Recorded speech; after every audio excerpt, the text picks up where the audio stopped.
This is Cornstalks and Sports Talk, your go-to Iowa-based sports show, hosted by the one and only Eliot Clough. What's up, Cedar Valley, and hello to the Hawkeye State. This is Cornstalks and Sports Talk, your Iowa-based sports show here on AM 950 KOEL and KOEL.com, as well as YouTube, Spotify, Apple Podcasts, etc. Make sure that wherever you're at, if you're listening online, you leave that rate and review on Apple Podcasts, Spotify, Google Play, like and subscribe on YouTube. Drop a comment if you think I'm a moron with these takes that I'm going to bring on today's episode of Cornstalks and Sports Talk. So my name is Eliot Clough, at Eliot Clough on Twitter. I'm a UNI Insider for Townsquare Media. We got great stuff ahead on today's episode. Nick Osen of 24/7 Sports and CycloneAlert is going to be back to tell us about that 2023 recruiting class, number 6 in the country for Iowa State. And then, and only then, Sean Bock doing the same thing for Iowa. They got three recruits in the top 150, so both great classes for Iowa and Iowa State. You know, I covered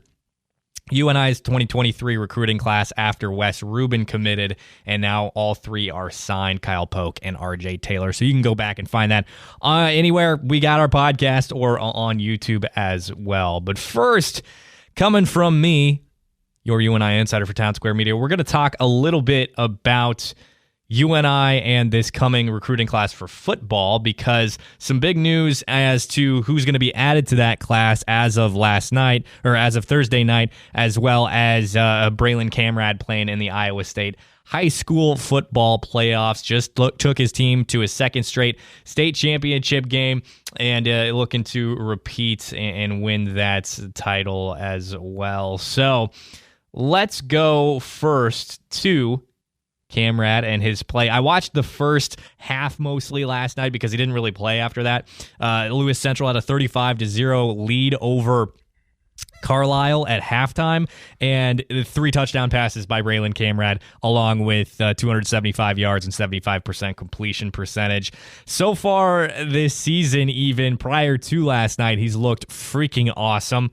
Kammrad is legit. He is every bit a solid FCS quarterback recruit, 2-star on Rivals, not rated on 24/7 Sports, but he's right on that fringe of being 2-star, 3-star. He's gotten offers from a ton of really, really good MBFC schools, so he's a really talented kid. Again, part of that 2023 recruiting class for UNI. No, the class hasn't signed yet, but he is a hard commit. And so, along with winning that state championship in 2021, this season now, so far, he has completed 159 passes. He's completed 68.8% of his attempted passes, 2,500 yards passing, 2,521 to be exact, and 32 touchdowns to just 2 interceptions the whole season. The Titans are undefeated. Lewis Central, out of Council Bluffs, by the way. I've been able to see him live because they're in Council Bluffs, and finally got to see him last night in the state semifinals against Carlisle. But wow, Braylon Kammrad is as advertised. You know, recently with the addition of Theo Day and Matt Morrissey, both transfers, it hasn't really been the grassroots recruiting development that is what we know in the history of Coach Mark Farley leading the UNI Panthers. Of course, you go back and you look at Eli Dunn, you look at Aaron Bailey, you look at Breon Carnes. You know, this goes way back, and some of those guys may have spent time elsewhere. That was before my time covering the team. But Will McIlvain, who started with the team, Jacob Keller, who was in the running for the starting position before McIlvain took it. These guys started with the UNI football program and worked their way up. Sawyer Cole Morgan even worked their way up to a starting position. And now Theo Day coming in from Michigan State, Matt Morrissey from Trinity Valley Community College may have very well changed things up for the way UNI does things with their quarterback position. But Braylon Kammrad, he is hopefully going to stick around in Cedar Falls for a while and be a guy that ultimately gets that starting job for UNI. But before we get to that, before we get to the future of Kammrad and what he's going to do in Cedar Falls, he was awesome last night.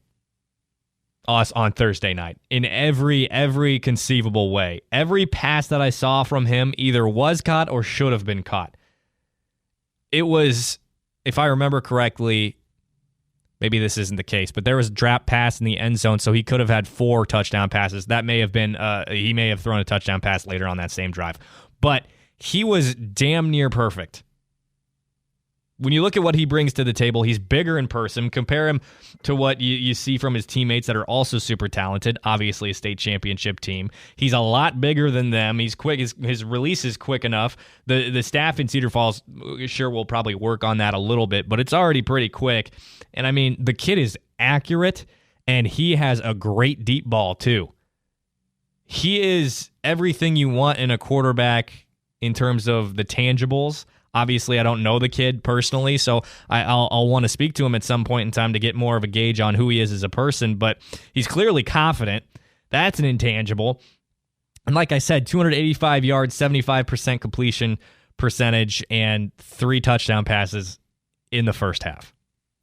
In the first half, 3 touchdown passes, barely even played in the second. I don't even know if he did, because it was just already a rout of Carlisle, and now they're moving on to the state championship game. They're playing the number 1 team in the state, Cedar Rapids Xavier. So it's going to be a really fun game next week. I'll definitely be watching that, and you can follow along on my Twitter feed. I believe they play Friday next week. I'm not positive. Maybe that's what I'm thinking.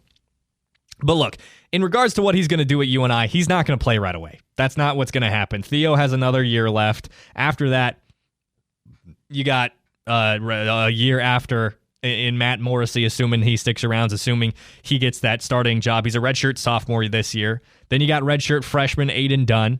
And you got redshirt sophomore Nate Martins, who might compete with Matt Morrissey. I don't think that's going to happen. But redshirt freshman Aiden Dunn, who's clearly shown that he's a gamer. And then you got Matthew Sheckelman, who's a freshman, who I'm assuming is redshirting, because why wouldn't you? And he can sling it. Both Morrissey and Sheckelman, like I've said, they can sling it. Nate Martins was the top quarterback recruit in the FCS the year he came out and went to UNI. And Aiden Dunn is Eli Dunn's cousin. Aiden's a gamer. He can run. He's confident. I really enjoyed watching Aiden play in the bit that I've been able to in practice, and the experience that he's gotten in games. But I really like Kammrad. I think that he'll make an impact sooner or later, whether he's a sophomore, junior, senior, whatever happens. He's going to play in a Panther uniform sooner or later, rather.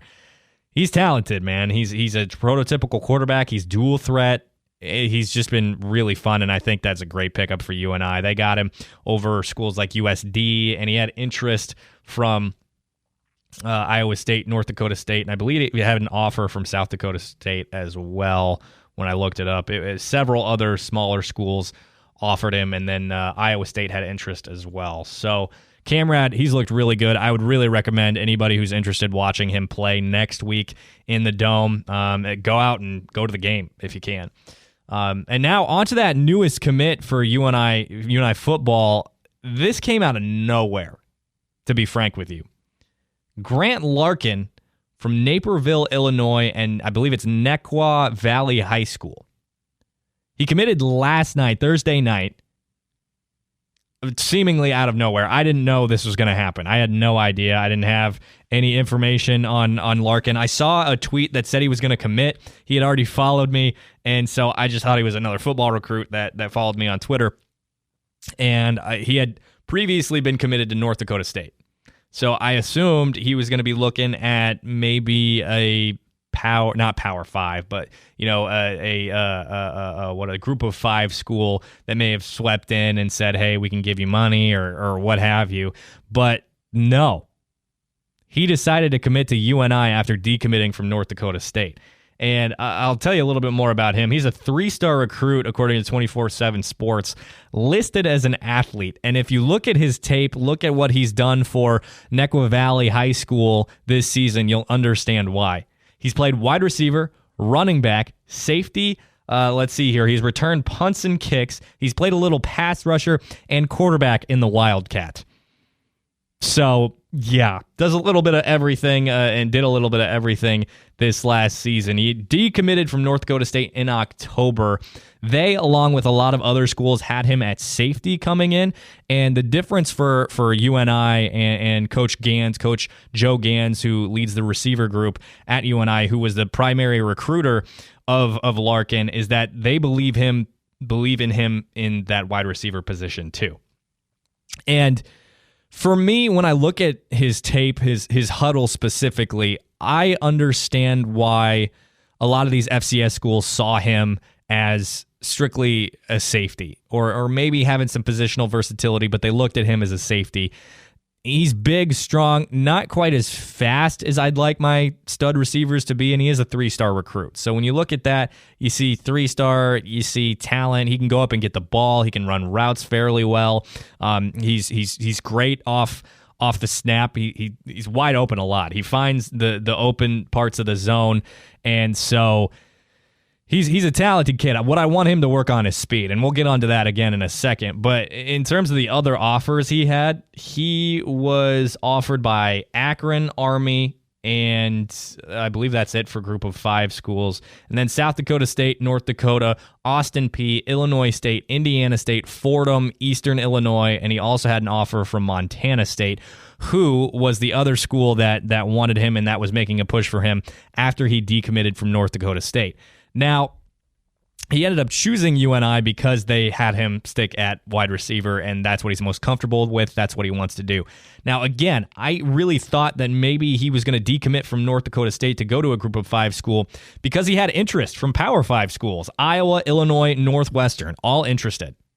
Group of 5, you got Miami of Ohio, Eastern Michigan, Northern Illinois.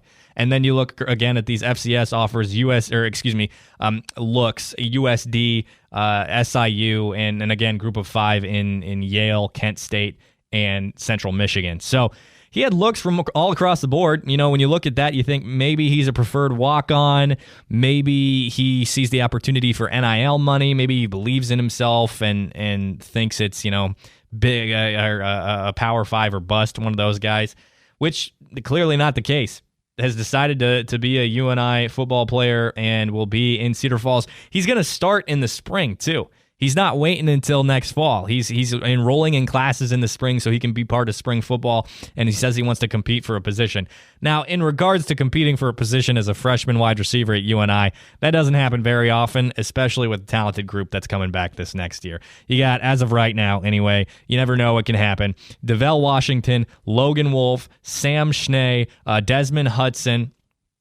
Let's see here. Who else? Well, maybe Alex Allen because of that COVID year in terms of guys who can catch passes. And let's see here. I'm definitely missing names. So, again, Deion McShane, Quan Hampton, really the only ones gone from this receiver group. Of course, Tyson Kershaw in there as well. He's received some snaps. And you got Terrence Kammrad back too. Brady McCullough, who's going to be a redshirt freshman. And then, of course, some of those guys who haven't seen a whole lot of the field, and like Quincy Morris and stuff like that. Peter Udoybach, who entered the portal, he will not be around, chances are.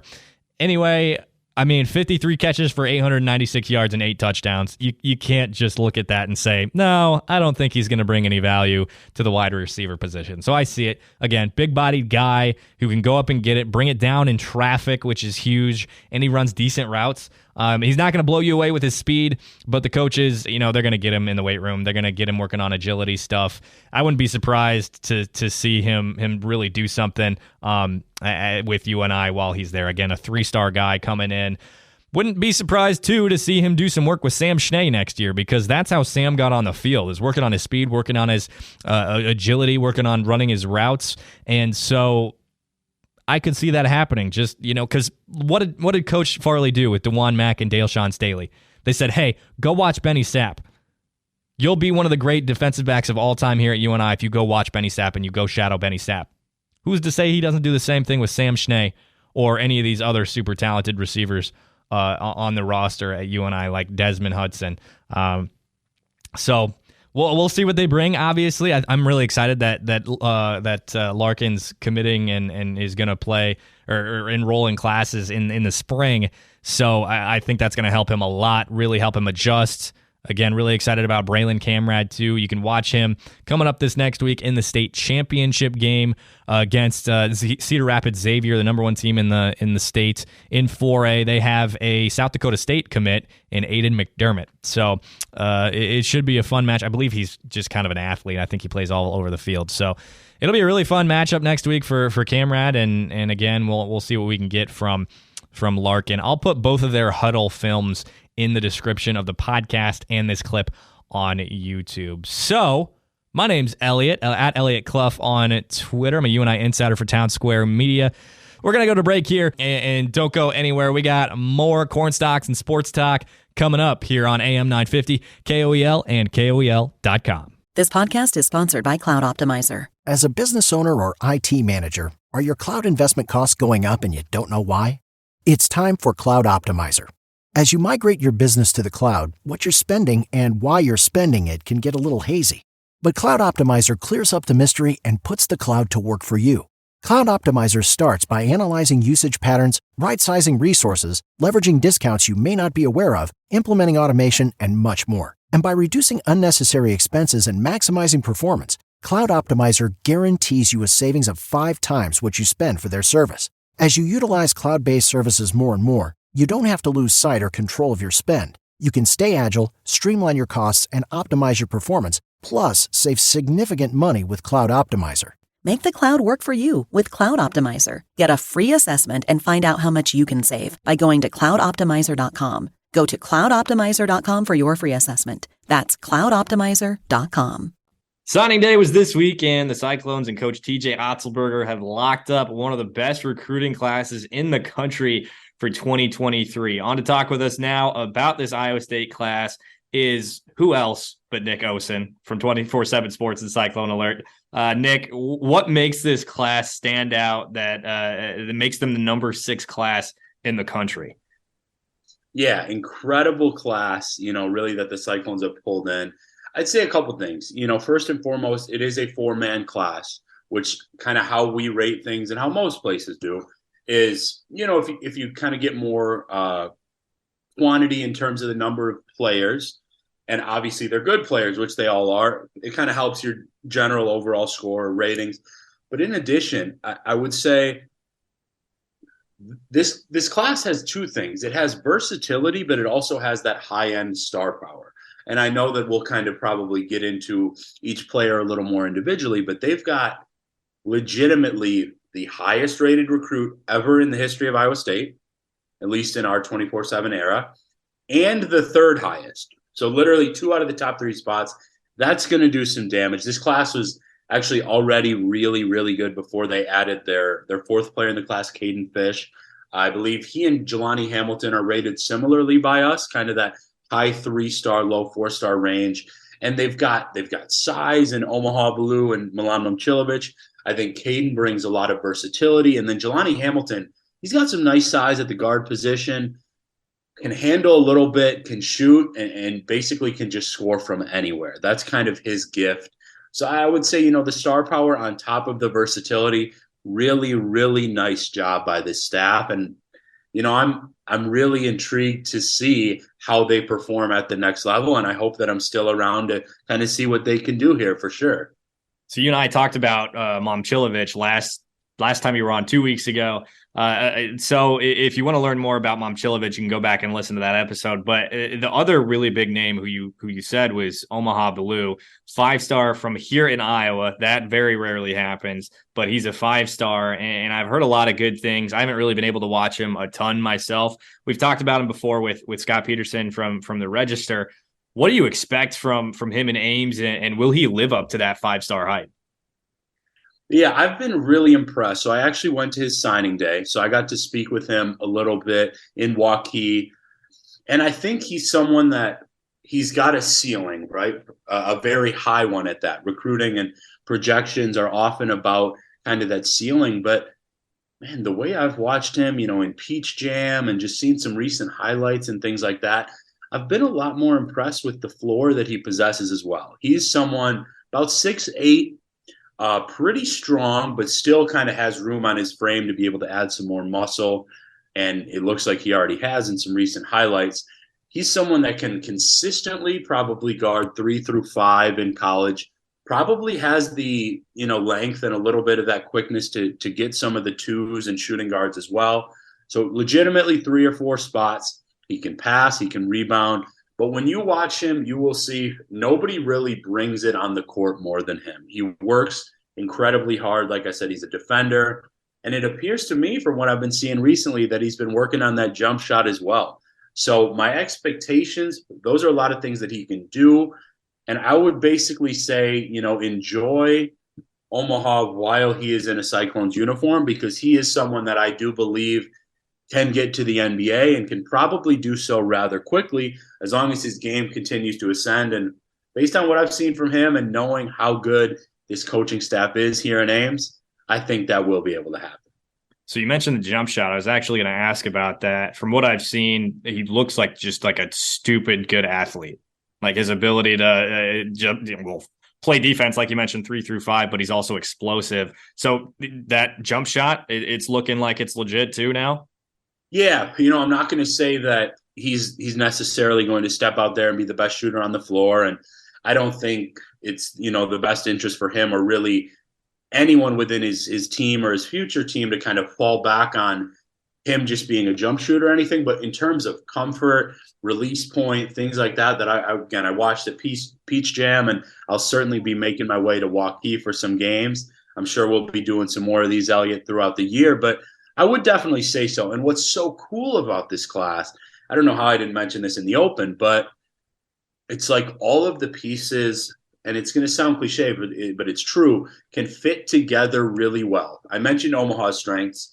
Like Elliot said, obviously you can go back and listen to what I kind of talked about Momcilovic, but he is a lights-out shooter. He could pass, really just a star offensively is Momcilovic. Jelani's kind of that one guard, the lone guard in the quartet of players that Iowa State has here. And then Caden Fish is just kind of able to, fill in the spots basically. He can shoot, I'd say, comfortably from probably 6 to 15, 16 feet comfortably. He can shoot from 3 a little bit as well. He's got a good-looking jump shot, can pass, but he's kind of your, get in the post, play bigger than his size, get physical, defend.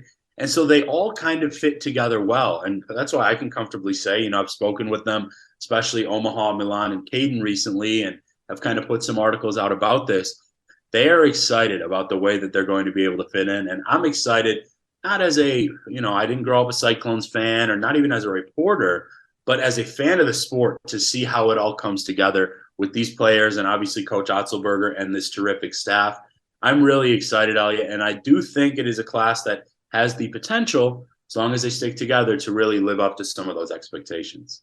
So you mentioned the fit, and then like just aesthetically, it sounds like, because you got a shooter, you got an athlete who can defend, you got Caden Fish who can do several different things well, and then Momcilovic who can shoot lights out. Like that just sounds. I know, of course, I don't know enough about Jelani. I'll ask you about him more, but it just aesthetically, again, as a basketball fan, like you mentioned, sounds like it's going to fit. Omaha and Caden were teammates for the Mocan Elite, correct? Yeah, yep, spot on. They were AAU teammates, and are actually really, really good friends. I mean, they both kind of hit on that with me, especially Caden. I got the chance to spend probably a good, hour and a half or so speaking, with him and some of his coaches down in Staley High School in Kansas City. And so, yeah, it's cool, the chemistry that they have. And, I don't even have to just kind of say it or put it out there. It's truly, you can see that type of chemistry when you watch them. And I saw it watching Peach Jam. I was not at the tournament, but kind of being around here and watching as much as I could, kind of in the same spot. It's cool. And I'm somebody that lives in the moment. And I think that this 2022-23 team is going to be really fun in Ames, but I'm very excited to see what that class can do in 23. Now, of course, with transfers and such, not everybody's going to be around from this roster to next year. But the fit with these 4 guys, is there a fit with the current roster too for the guys that are going to be around for however many years ahead for Ames? Yeah, absolutely. Like you said, it really kind of depends on who's back. Like this team is going to lose a lot of their top guys in, Gabe Kelscher, Jaron Holmes, Oshun Oshuni. But yeah, I would have to say it actually fits nearly perfectly because at the point, you're going to have Jeremiah Williams healthy and Tamin Lipsey. I remember I've talked about Williams with you on here. They're guys that you know are going to facilitate and defend. Might not shoot a ton. Oh, and I'm not saying he'll start right away. Jelani Hamilton, plug him in. He will be expected to play early on. He's the guy that can basically get you a jumper, kind of on the perimeter. Then guys like Eli King, Demarion Watson, who both showed me some things in their first game, they will be back expectedly.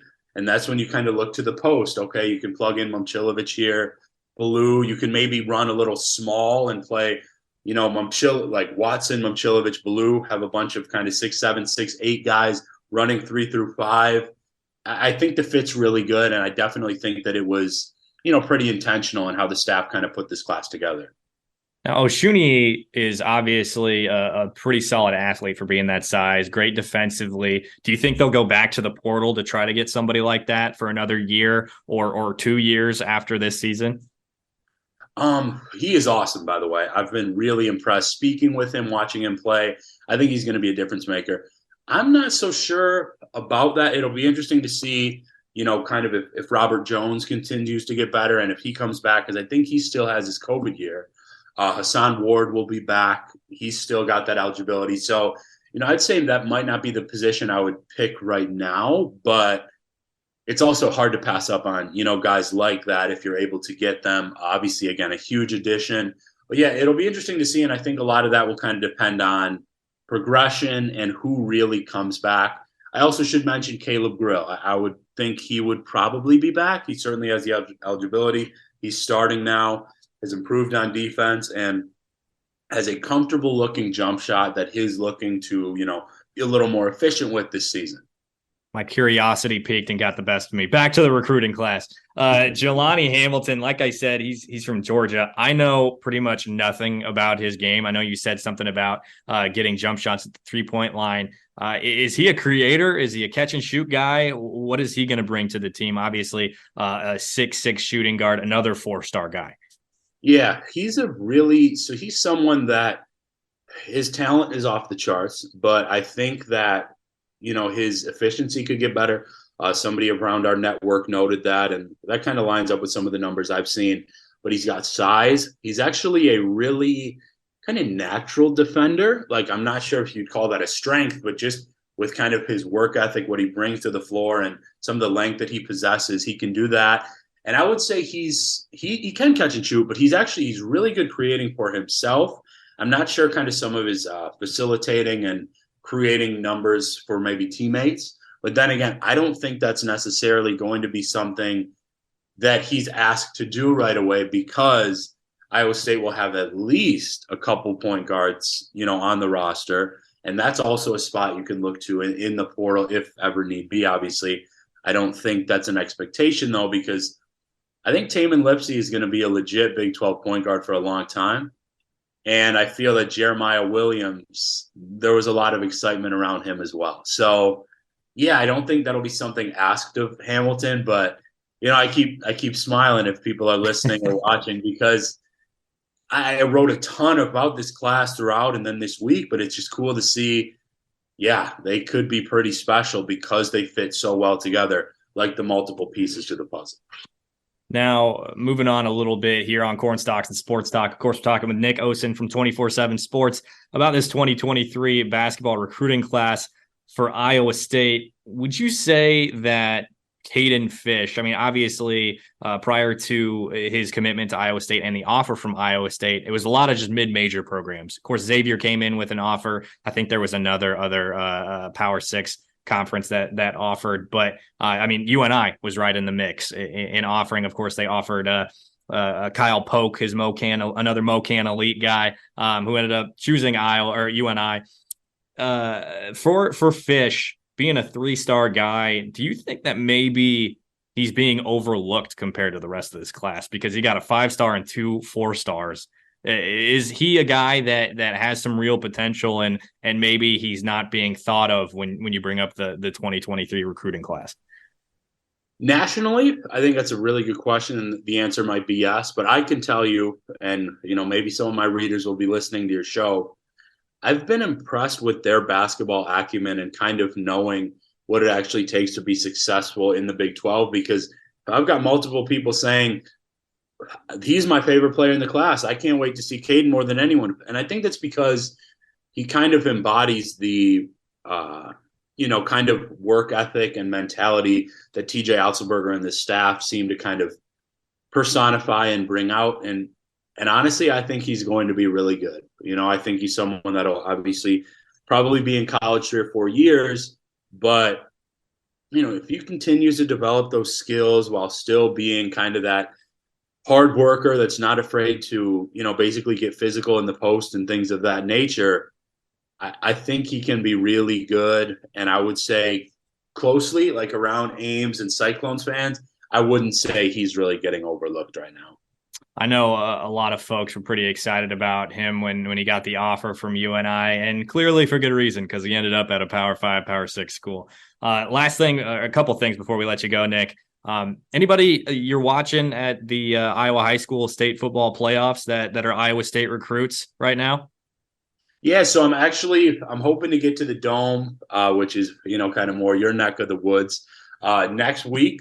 So I assume I'd have to kind of be, looking out for guys like Abu Sama, who is a commit, and a couple targets as well, like Connor Moberly, who's, kind of being looked at quarterback, both for Southeast Polk. I never have an issue watching a 5-star tackle in Caden Proctor. Obviously, he's not a Cyclone, but, the talent in this state, and I didn't even mention everyone, Jackson Smolik at quarterback. There's some really, really good players, especially in this class. And, there's a lot of fun kind of going on between the basketball that we've hit on, as well as, the state football playoffs going on at the Dome. One guy that I will tell you to watch if you can is UNI commit Braylon Kammrad, man. He's been really fun to watch. He's not really huge on 24/7 or Rivals or anything, but he had a great game last night, 3 touchdown passes in the first half. So we talked about him on that first segment, so it's on the brain. Anyway, before we let you go, every time we've talked Iowa State football, they've lost. So should we just leave it as is? Is there anything you want to talk about before the game today? That's crazy. Yeah, I don't want to jinx my readers and fans here. I will say it's all going to come down to, I think, really who plays quarterback for Oklahoma State. I think either way, Iowa State can win this game. I think they do win if Oklahoma State is still kind of rolling with their backup quarterback. Spencer Sanders has been dealing with some injury. But again, even if he's just coming back, you do know how much I trust John Haycock and that Cyclones defense. So it'll be interesting. I will say, and I've gone on other shows, so I'm happy to put it on here. I still think there's a decent chance that this Cyclones team gets to a bowl game. There you go. You can trust John Haycock. Tom Manning might be another thing. But anyway, Nick Osen from 24/7 Sports and CycloneAlert here joining us on this Saturday morning on Cornstalks and Sports Talk on AM 950, KOEL, and KOEL.com. Follow him on Twitter, Iowa State fans, at The Real Nick Osen. Always going to get you great stuff. We appreciate you, brother. Alrighty, don't go anywhere. We got Sean Bock from, again, 24/7 Sports, this time from HawkeyeInsider, talking about that 2023 recruiting class for Iowa. 3 top 150 recruits for the Hawkeyes. This one's going to be fun. Don't go anywhere. That's coming up next on Cornstalks and Sports Talk on AM 950, KOEL, and KOEL.com. You prepared your kids for their first steps. The first day at school, their first dance, that big test, all the wins along the way. With a College Savings Iowa 529 plan, you'll prepare them for even more. Register before May 31st for a chance to win a $1,000 contribution. Visit collegesavingsiowa.com to make the first move toward a bright future. College Savings Iowa. It's how parents get through college. Administered by the State Treasurer of Iowa. So like I said on that first segment here on Cornstalks Sports Talk on AM 950, KOEL, and KOEL.com, National Signing Day took place this week, and Iowa has a pretty solid class, including a brother of a current player. Joining us to talk about the 2023 basketball class is recruiting reporter over at 24/7 Sports, covering the Hawkeyes, Sean Bock. Sean, 3 players in the top 150 in this class. Are you impressed with what Coach McCaffrey and company have done with this class?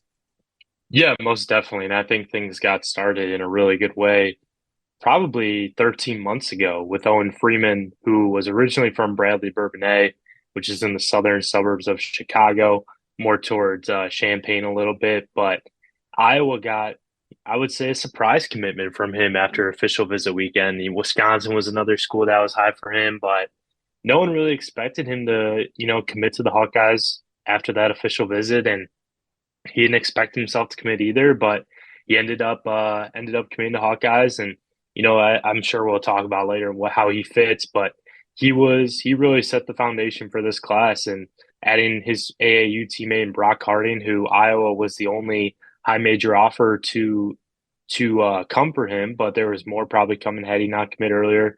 He's kind of what you want in an Iowa point guard. Obviously, the size is giving me a question mark, but I think from a pure skill standpoint, a pure fit standpoint, it's really perfect for Iowa. And then Price Samford too, obviously, was icing on the cake. And while they missed on a couple other guys after Price, Price is what you want in a wing, and Iowa feels that he can come in and make 60, 73 pointers as a freshman. And that's a pretty, promising role to have as a freshman. I think Peyton probably made somewhere around maybe I'm not going to give you the exact number. I'm trying to search it right now, but he hit 34 threes last year, and he was primarily a three-point shooter. And while obviously he'd like to have some of those back, I think he's a better shooter than what he showed last year. They're expecting Price to come in and play that similar role. So if you're Iowa, I think you got to be happy with this class. Obviously, some of the misses were pretty big. I mean, J.P. Estrella going to Tennessee. They had another guy coming on campus, Jaden Hastings, who ended up committing to Boston College.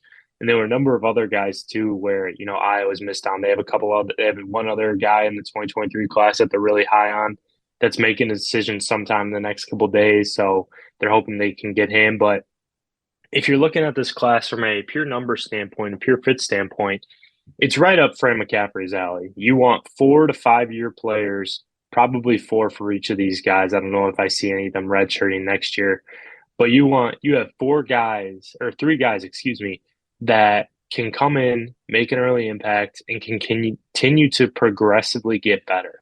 They're not going to show everything that they can in their first year, but that's okay. I mean, I think Iowa would love to have multiple Tony Perkins type players, multiple Patrick McCaffrey type players. I know Connor McCaffrey's drawing a lot of flack, but Connor McCaffrey type players and Peyton Samford type players who's still pretty early in his career. So there's a lot to like about this group, I think, from a, just fit standpoint, and their skill sets all really gel with each other too. And, it's really the perfect fit for all of them.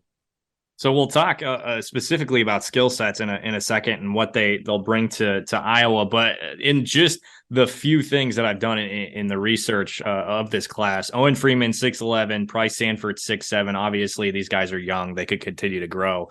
How important was adding some size with this class? I mean, because I think it's common knowledge that they're not going to be great in terms of defending the basket right around the basket this season. Yeah, I mean, I think it's more versatility was what was important, because Freeman, you could play him at the 4 or 5. Price, you can honestly play through the 1 through 4. Probably the 2 through 4, but maybe more that 2-3 spot. But I think he'll be a similar, fit to his brother. So I would say versatility was one of the main things with this group. Obviously, with Harding, he's more of a true point guard, but Iowa thinks that he can play at the 2 as well. So I think versatility, that was the key factor. Guys that can play multiple spots, kind of fit into what Iowa is doing now, so they can have multiple lineups, multiple guys at each spots to kind of change things up a little bit. And I mean, adding size has been a priority for Iowa in this class, but they just haven't been able to do it. I mean, getting Freeman was definitely important, but they want to get another 4 or 5 guy that not necessarily is a true center, but a guy that can be versatile and can be athletic, can be long and play either that 4 or 5 spot, not as much the 3, but more 4 or 5, and, add that extra athleticism, add that extra size down there. I mean, not necessarily a Chris Murray or Keegan Murray type player, but more of like a Philip or Bracha in more athletic way, and probably a little longer in how he can, rebound, score around the rim, be active down there, and play multiple spots and not necessarily make early contributions, but, contribute 10 or 12 minutes if need be early in their careers. Again, we're talking with Sean Bock from HawkeyeInsider.com and 24/7 Sports about the 2023 recruiting class for Iowa men's basketball. So versatility, athleticism, big emphasis for this class. Shooting too. I should have mentioned that. Shooting. Iowa has placed a premium on shooting the basketball, and Owen Freeman's not overly there yet. I think he can get there from being a somewhat respectable 3-point shooter. Bryce Sanford, that's his calling card right now, or at least early in his career. And I know Iowa fans, it's a really cliche comparison. I mean, I don't think he's the shooter that Jordan Bohannon was, but Brock is quicker than Bohannon, very quicker than Bohannon. Is more of a playmaker, I would say, with his speed and how he can set guys up. I think that's going to be his true, role in his first year, his first early years, or most of his career at Iowa. But what really sold Iowa on Harding was his ability to shoot the basketball and his improvement that he's shown, because he was not a consistent knockdown shooter early on in his career. Now you see him pulling up from 25, 23 feet, knocking down these threes off the dribble, coming off the catch, off dribble handoffs, different ways that he can shoot the 3-pointer. And that's really helped too with his skill set, because he's a really quick guy who can get into the lane, can penetrate, can run fast breaks and run transition, finish at the basket. But his 3-point shooting ability is what's going to make him, even more of a dangerous offensive threat. So teams can't just, lay off him and try and prevent that penetration or that dribble drive. All right, we got the three things. We got shooting, athleticism, and versatility. So as individuals, what else do these guys bring to the table? What else did attract them or get the Iowa basketball program to be attracted to these players to add them to this 2023 class? Yeah, I would say with Freeman, like I said before, he's still got I think he's probably got the highest ceiling of anyone in this class. He's around 6'10", 6'11", pretty skilled guy, really needs to develop more of that alpha personality, but you don't really see that until college in some guys. And, once he gets that, once he adds on more strength up top, I think he's going to be a really good player in the post and can be really creative with post moves. He's a good passer, can rebound pretty well. Just need to see how much he can be, with that. And when he puts on that strength too, I think that's going to be really vital for him. And defensively, he's a guy who's not going to be a traditional shot blocker who's really going to block everything, but he can, contest at the rim, can guard on the perimeter a little bit, can guard well in ball screens.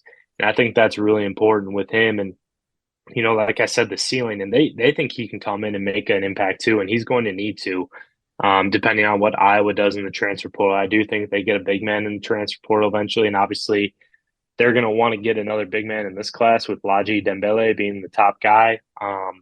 So he can come in and make an impact. And then Price, like I mentioned before, shooting, spacing, kind of similar to Peyton in a way, but also kind of different. I think Price is more of a smooth scorer and a guy that, can set you up well in half-court situations more than Peyton could. I think Peyton really thrived off, getting off the ball and playing off the ball and kind of being more of a set shooter. He could knock down, knock down buckets here or there, but I think Price is more of a respectable 3-level scorer, if that makes sense, and a guy that can get to the lane, can get to mid-range and knock down those shots. Like, he's pretty smooth, and that was one of the things that Iowa really liked. His defense is getting better. I think he was overall a better athlete than Peyton was in high school, but that's still going to be where he needs to improve once he gets to Iowa. And with Harding, I think I kind of went on a little bit of a tangent with him too, but when you watch this kid, it's so amazing to see how he can play at such a fast pace and such a hectic, quick pace and make the smart decisions that he does while also taking care of the basketball. A lot of people, some of the comparisons, obviously throwing on Jordan Bohannon because he's undersized and everything like that, but from a pure just, I really can't make. Joe Toussaint's going to be a comparison that's thrown around too, but Brock is a much more polished offensive player than Joe was coming into high school. Joe was kind of more that physical, defender that could, his strength was really a strong suit for him and could make plays for you. But Brock, even with how fast he plays, is just so much more under control. Now he's going to make mistakes from time to time. It's a big adjustment to the Big Ten, but. And physically too, that's going to be where, he might have some struggles too, because he's not he's 6 foot and he can compete at that size, but he's not necessarily wide. He's more narrow and he has really narrow shoulders. So that's one thing where a lot of high major coaches were like, okay, like we love this kid's game, we love his fit, but how is he going to compete physically if we were to take him, or how like defenses could take advantage of that? So I'm really interested to see how he fits with that. I'm interested to see how Fran McCaffrey talks about it today too, and how, he could potentially fit defensively. But I think from a pure point guard standpoint, just a pure, skill set, this move for Harding to Iowa makes a lot of sense. I have a VIP sonnet on our site, and in talking to a couple mid-major coaches at a few tournaments this year, they love the fit at the mid-major level for Harding. But if any program at the high major level is going to fit Harding, it's going to be Iowa. Okay, so there's your lowdown on all three of those guys of this 2023 class. Here with Sean Bock from 24/7 Sports on Corn Stalks and Sports Talk on AM 950 KOEL and KOEL.com. Now, who and what most excites you out of this class, or maybe not just you, but should excite the Iowa fan base? Man, that's a good question. Because, I think looking back, I think it's the first time that Iowa has had 3 top 150 commits or signees in a class. So, all of them bring their own special, strength to this class and special fit. I think from an upside perspective, Owen Freeman, if he continues to put on weight, he's skilled. He's just got to, keep developing that alpha mentality. And I've seen him do it sometimes with some of the guys he's gone up against this summer, and he's been spectacular. He's looked like a future all-league player in the Big Ten. So I think from a pure upside perspective, and Iowa has had a really good history, especially Fran McCaffrey has had a really good history with developing big men. And obviously with Keegan Murray, with Luka Garza in the past coming through, and people are going to be like, oh, like what could Owen develop? I think Owen, looking at him, just has a higher ceiling than Luka Garza had in high school, and that's saying a lot. That's pretty that's probably the first time I've ever said that out loud, but that's breaking news on Corn Stalks and Sports Talk. Garza, no one could touch his alpha mentality and the way he was just wanting to get better, and just how physical and wanting to get to that next level. If Owen can get that, I'm not saying he does, but it's hard to reach Luka's level. Owen wants to get to that level. There's no doubt about, hard worker, everything. If he can get that and develop the way, and be on, not going to say he's going to put up the numbers, but I think from an NBA perspective, Owen has a much higher ceiling than maybe Luka Garza does. So that's lofty expectations on a kid. And if he gets it all figured out, then I think, that's his ceiling. Bryce, I think, may make one of the bigger roles this next year as a shooter. I think perimeter shooting is going to be really important. It's going to be fun to watch him alongside his brother. If they're on the court at the same time, they might punch each other if they're on the court at the same time. That's just how they are with each other. But that perspective, I think he'll be a really good scorer, really good, fit guy in there. And then Harding too. I know he's not going to have the 3-point shooting career that Jordan Bohannon has, but he is going to be one of the more exciting players in the Fran McCaffrey era. Jeff Goodman said it on, when he saw him in the summer, that he's going to, make Fran McCaffrey lose hair, but maybe he does from time to time. But from a pure just quickness and playmaking style, there is a lot to like about Brock Harding, and he's going to be a really fun player to watch over the next couple of years. I could see a lot of people. I'm not going to say he's going to be up there with Jordan Bohannon as one of the most well-known Hawkeyes, but he's definitely going to be a fan favorite for a lot of people with the way that he plays. Sean Bock joining us here on Corn Stalks and Sports Talk this Saturday morning. Always bringing it like he does at SBock247 on Twitter. Go give him a follow for all Iowa men's basketball, football, and recruiting for Hawkeyes 24/7 Sports. Sean, we appreciate you, man. Yep. Thank you, Elliot. All right, folks, that was another week's episode of Corn Stalks and Sports Talk. Do not forget, before you go, make sure wherever you are listening, you hit that subscribe, follow, like, rate, review button wherever you're at. YouTube, Apple Podcasts, Spotify. Please leave those rates and reviews. Subscribe, follow. That does help us out. That helps us reach more people and get more focus on Iowa sports here in the Cedar Valley and across the Hawkeye State for that matter. Once again, my name is Eliot Clough, at Eliot Clough on Twitter. I'm a UNI Insider for Townsquare Media, and this was another week's episode of Cornstalks and Sports Talk.